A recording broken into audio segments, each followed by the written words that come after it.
This is VOA News. Via remote, I'm Marissa Melton. The World Health Organization says it believes between 80,000 and 180,000 healthcare workers may have died from COVID-19 in the period between January 2020 and May 2021. In a statement issued Thursday, the group called those deaths a tragic loss and an irreplaceable gap in the world's pandemic response. It said the reported rate of infections and deaths among healthcare workers has gone down over time, but added that more work needs to be done to minimize the risk of infection in the healthcare workplace.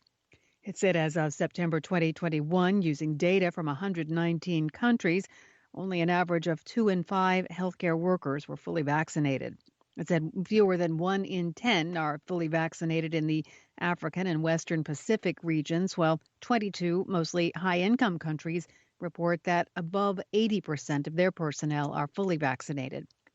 WHO said it is deeply concerned about the probable number of deaths, the overall low rate of vaccinations, and the vaccine inequities among healthcare workers in low and middle-income countries.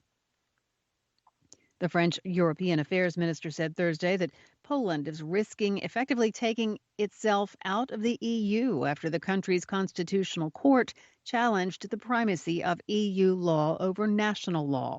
This month, Poland's constitutional court challenged the notion that EU law supersedes the laws of its 27 member nations, with a ruling saying that some EU laws are incompatible with the nation's own constitution.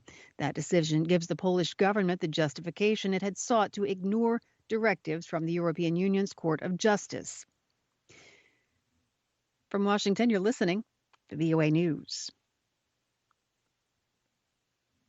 More than 40 countries expressed their concern in a formal statement Thursday at the United Nations about the situation of ethnic Uyghurs and other Turkic Muslims in China's semi-autonomous Xinjiang province. The French ambassador to the UN said China perpetrates generalized and systematic violations of human rights, torture, forced sterilization, sexual violence, and forced separation of children. He also noted that freedom of religion, movement, expression, and culture are subject to severe restrictions. In their joint statement, 43 nations expressed concern about what they called widespread surveillance targeting Uyghurs and members of other minorities, as well as the, quote, collective repression of religious and ethnic minorities. They called for China to grant the High Commissioner for Human Rights access to Xinjiang. Human rights groups and some governments accuse China of sending more than 1 million Uyghurs to detention camps. However, Beijing says those compounds are, quote, vocational education centers and are intended to stop the spread of religious extremism and terrorist attacks. Protests erupted in the streets of Khartoum Thursday over Sudan's hybrid transnational transitional government. Supporters of the Northeast African nation's civilian coalition, the Forces of Freedom and Change, turned out after crowds who support a military-led government marched against civilian rule on Saturday. Thousands of pro-democracy protesters called for a fully civilian government. Their demonstrations skirted around the presidential palace, where Reuters reports pro-military protesters have sat for 6 days.